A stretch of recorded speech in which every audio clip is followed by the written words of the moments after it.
যেটা করব, একটা কন্ডাক্টিং স্ফিয়ার আছে, এটা একটা কন্ডাক্টিং স্ফিয়ার যার রেডিয়াস হচ্ছে ক্যাপিটাল আর। এই কন্ডাক্টিং স্ফিয়ারের জন্য তার বিভিন্ন জায়গায় আমরা ফিল্ড বের করতে চাইছি। এই কন্ডাক্টিং স্ফিয়ারটা ধরে নাও কিউ চার্জ আছে, ঠিক আছে? তাহলে আমরা একটা পয়েন্ট বাইরে, প্রথমে আমরা একটা পয়েন্ট বাইরে নিয়েছি, যেটা হচ্ছে ধরো এই কন্ডাক্টরের সারফেস মানে স্ফিয়ারের সারফেস থেকে r ডিসটেন্স আছে, স্মল r ডিসটেন্স আছে, যে r আছে তাহলে ক্যাপিটাল R থেকে বড়, যেহেতু বাইরে আছে সেই পয়েন্টে আমরা ফিল্ড বের করতে চাইছি। আচ্ছা, আমাদের ফিল্ড বের করার আমরা সিমেট্রি যেহেতু আছে, তাহলে আমরা গাউসিয়ান সারফেস, একটা স্ফেরিক্যাল সারফেস আমরা এখানে নেব। ক্যাপিটাল R রেডিয়াসে আমরা গাউসিয়ান সারফেস এঁকে নিলাম, তাহলে আমরা এই পি পয়েন্টে ফিল্ডটা বের করতে চাইছি। আচ্ছা, এটা যেহেতু স্ফেরিক্যাল সিমেট্রিক আছে, তাহলে ইলেকট্রিক ফিল্ড সব জায়গায় কি হবে? আউটওয়ার্ড দিকে, এখান থেকে আউটওয়ার্ড দিকে বের হবে, মানে এইখান থেকে এইভাবে বের হবে, এইখান থেকে এইভাবে বের হবে। এই সারফেসের প্রত্যেকটা বিন্দুতে কিন্তু ইলেকট্রিক ফিল্ডের মান সেম হবে। আমি বললাম এই পয়েন্টটাতে ইলেকট্রিক ফিল্ডের মান হচ্ছে E,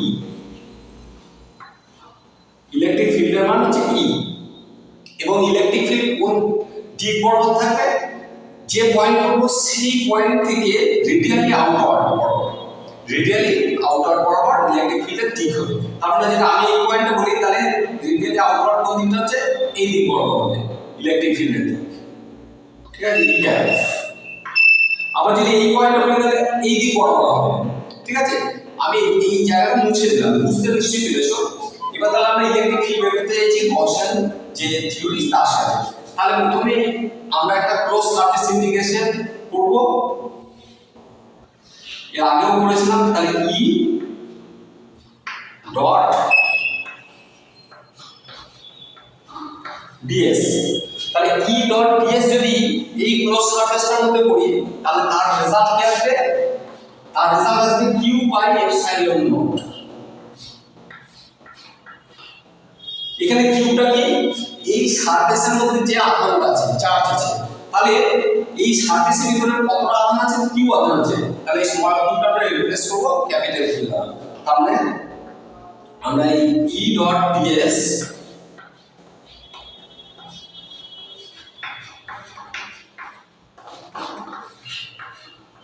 E by epsilon naught পেলাম।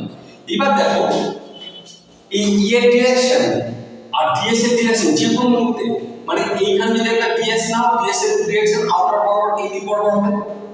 আবার যদি এইখানে একটা ds নাও, এই ds এর দিক এই দিক বরাবর হবে। মানে সব জায়গায় এই সারফেসটা সব জায়গায় ইলেকট্রিক ফিল্ড ds এর দিক কিন্তু E এর দিক বরাবর হবে, ঠিক আছে? তাহলে E আর ds যে কোনো জায়গায় এই সারফেসের যে কোনো পয়েন্টে যদি E আর ds ধরো, তাহলে তাদের দিক সেম দিকে হবে। তাহলে E ডট ds এর মধ্যবর্তী অ্যাঙ্গেল হচ্ছে 0। তাহলে এখানে E ডট ds এটাকে যদি ভাঙা হয়, তাহলে mod ds cos θ, cos θ এর জায়গায় cos 0 মানে 1। তাহলে এটা কনস্ট্যান্ট, যেহেতু এটা বের করে নিলাম, তাহলে ক্লোজ সারফেস ইন্টিগ্রেশন কার হবে? ds। আগে তো তার আমরা ডট প্রোডাক্টটা করে নিয়েছি, তাহলে q বাই এপসাইলন ds এর ইন্টিগ্রেশনটা এই যে সারফেসটা, তাহলে এই টোটাল সারফেসটাকে দেবে। তাহলে এই টোটাল সারফেসটার মান কত হবে? যেহেতু এই রেডিয়াসটা স্মল r, তাহলে নিশ্চয়ই এই সারফেস এরিয়ার মান হবে 4πr²। তাহলে এটা হবে E ইনটু 4π স্মল r² সমান q বাই এপসাইলন নট, ঠিক আছে? এবার এই ছবিটা মুছে দিচ্ছি এটা করার জন্য। তাহলে দেখো E আমরা এখান থেকে পেলাম, E সমান পেলাম q by 4π epsilon naught r²। তাহলে ইলেকট্রিক ফিল্ডের মান আমরা পেয়ে গেলাম এটা। এবার ইলেকট্রিক ফিল্ড একটা ভেক্টর দিয়ে যদি লেখো, তাহলে E ভেক্টর সমান q by 4π epsilon naught r², একটা n ক্যাপ দিলাম, n ক্যাপ ওই সারফেসে আউটওয়ার্ড নর্মাল। আচ্ছা, এইবার আমরা ইলেকট্রিক ফিল্ড বের করেছি, এবার আমরা ওই পয়েন্টটাতে ইলেকট্রিক পোটেনশিয়াল বের করতে চাই। ঠিক আছে, ইলেকট্রিক ফিল্ড আর ইলেকট্রিক পোটেনশিয়ালের মধ্যে একটা সম্পর্ক আছে। এবার আমরা ইলেকট্রিক পোটেনশিয়াল বের করতে চাই। ইলেকট্রিক ফিল্ড আর ইলেকট্রিক পোটেনশিয়ালের মধ্যে একটা সম্পর্ক আছে। সেই সম্পর্কটা কি? ই সমান, এই ক্ষেত্রে যেহেতু স্ফেরিক্যাল সিমেট্রিক আছে তাই সেই অনুসারে আমরা ফিল্ড বের করে নিচ্ছি। ই সমান কি হবে? D phi by d r minus d by d r. এটা হচ্ছে ইলেকট্রিক পোটেনশিয়ালটা। তাহলে এই পোটেনশিয়ালটা আমরা বের করতে যাচ্ছি ওই পয়েন্টে, যে পয়েন্টটা নিয়েছিলাম সেই পয়েন্টে পোটেনশিয়াল কত হবে সেটাও বের করতে যাচ্ছি। তাহলে আমরা যেটা লিখতে পারি ডি বাই ডিআর সমান মাইনাস ই। এবার ই এর মানটা লিখে দিচ্ছি। ই এর মানটা আমরা যেটা পেয়েছিলাম এটা লিখে দিচ্ছি, minus q by 4 pi epsilon naught r square, এটা লিখে দিলাম। আচ্ছা, তাহলে এইখান থেকে আমরা কি পাচ্ছি? এইখানে আমাদের ভি এর মান বের করার জন্য একটা ইন্টিগ্রেশন করতে হবে। তাহলে ডিভি তাই ইন্টিগ্রেশন সমান minus q by 4 pi epsilon naught r square d r. ঠিক আছে, এবার আমাদের এই ইন্টিগ্রেশনটা করতে হবে।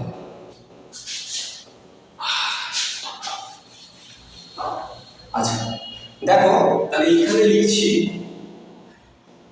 ইন্টিগ্রেশন অফ ডিভি সমান এইখানে এই পার্টটা q by 4 pi epsilon naught, এই পার্টটা কনসেপ্ট বাইরে নিয়ে আসছি। Q by 4 pi epsilon naught constant বাইরে বের করে দেব। তাহলে এখানে এলো r to the power minus 2 dr। আচ্ছা, ডিভি ইন্টিগ্রেশন হচ্ছে ভি অফ r, যেটা r এর ফাংশন তাই r লিখেছি। তাহলে minus q by 4 pi epsilon naught. এবার এই ইন্টিগ্রেশনটা করছি।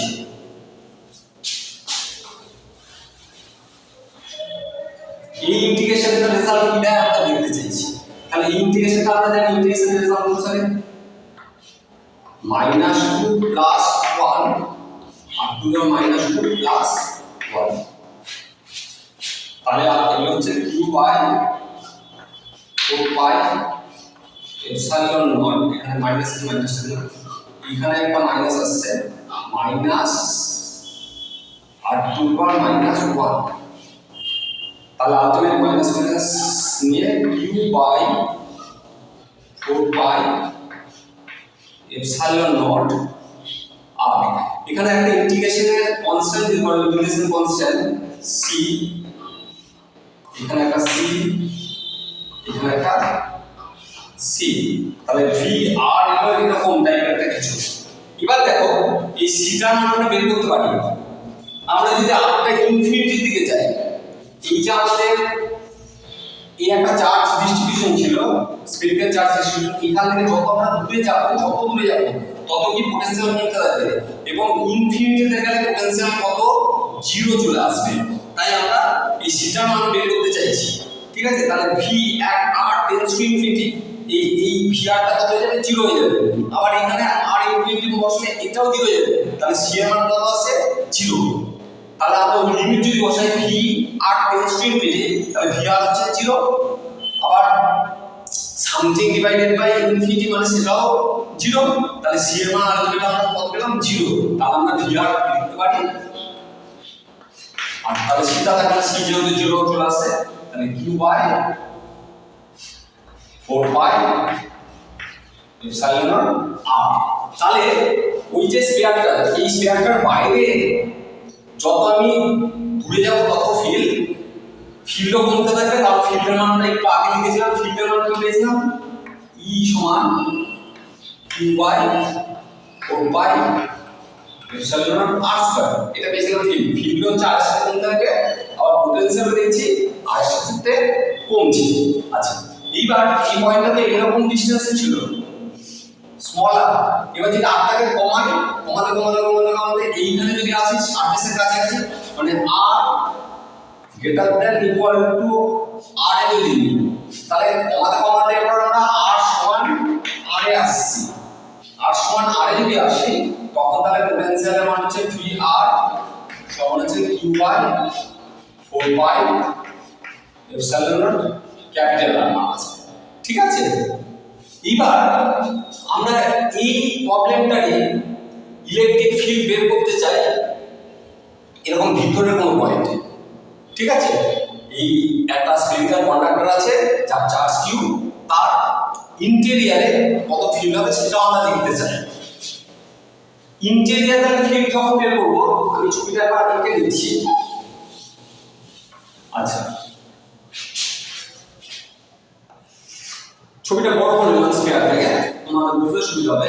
তাহলে কিউ এর রেডিয়াস ছিল আর এখন আমি তাহলে ফিল্ড বের করতে যাচ্ছি এরকম একটা পয়েন্ট ধরো, এই পি পয়েন্ট যেটা নিলাম, পি পয়েন্ট এইখান থেকে ধরো স্মল আর ডিসটেন্স আছে। ঠিক আছে, তার মানে এখন হচ্ছে আর লেস দেন এটা বলতে চাইছি, তাহলে ফিল্ড কত হবে? তাহলে আমরা একইভাবে এখানে একটা গাউসিয়ান সারফেস আঁকবো। ঠিক আছে, তাহলে আবার কি করব, ই ডট ডিএস করব, সেটা হচ্ছে কিউ বাই এপসাইলন নট। কিন্তু দেখো কোনো একটা কন্ডাক্টর যদি থাকে, আমরা জানি কন্ডাক্টরের ভেতরে কোনো আধান থাকতে পারে পারে না, কন্ডাক্টরের যা আধান সমস্ত তা বাইরে থাকে। তাহলে এই যে আমরা সারফেসটা এঁকেছি, তাহলে এই সারফেসের ভেতরে কোনো আধান থাকবে? আধান থাকবে না, কারণ যেহেতু কন্ডাক্টরের ভেতরে আধান থাকতে পারে না, তাহলে এই কিউটার মান কত হয়ে যাবে? 0।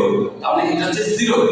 তাহলে আমরা কি পাচ্ছি, এর মান যেটা পাচ্ছি সেটা হচ্ছে 0 হয়ে যাবে। যেহেতু প্রত্যেকটা একইভাবে, এখানে ইলেকট্রিক ফিল্ডের দিক যদি ধরা হয়, ইলেকট্রিক ফিল্ড আর ডিএস একই দিকে থাকবে, তাহলে এটা ই ডিএস এর দিকটা হলো 0, তাহলে ডিএস এর একটা রেজাল্ট আসবে। কিন্তু এইটা রেজাল্ট আসলো যেহেতু বাদিকটা যেটা আছে, তাই ই সমান হচ্ছে 0 চলে আসবে। তাহলে ই ফিল্ডটা হচ্ছে 0 ভেক্টর হবে, নাল ভেক্টর হবে। এই কন্ডাক্টিং স্ফিয়ারের ভেতরে ইলেকট্রিক ফিল্ড হচ্ছে 0 আসবে। তাহলে যদি ইলেকট্রিক ফিল্ড 0 আসে, তাহলে পোটেনশিয়ালটা কত আসবে? ডিভি বাই ডিআর করব, তাহলে ডিভি বাই ডিআর হচ্ছে 0, তাহলে ভি সমান কি আসবে? একটা কনস্ট্যান্ট আসবে। তাহলে এই কন্ডাক্টিং স্ফিয়ারের ভেতরে যদি পোটেনশিয়ালের মান নির্ণয় করো, তাহলে পোটেনশিয়াল যে কোনো পয়েন্টে, তাহলে পোটেনশিয়াল এইখানে যা আসবে এইখানেও তাই আসবে, এইখানেও তাই আসবে, এইখানেও তাই আসবে, এই সেন্টারেও তাই আসবে, সব জায়গায় একটা কনস্ট্যান্ট পোটেনশিয়াল আমরা পাবো এই কন্ডাক্টিং স্ফিয়ারের ভেতরের কোনো পার্টে। এর একটা গ্রাফ আঁকা যায়, এই গ্রাফটা আমি তোমাদের পরবর্তীকালে দেখাবো। সময়ের যেহেতু আপলোডের সময়টা একটা নির্দিষ্ট দেখাতে পারবো না, ক্লাসটা এখানে শেষ করতে হচ্ছে।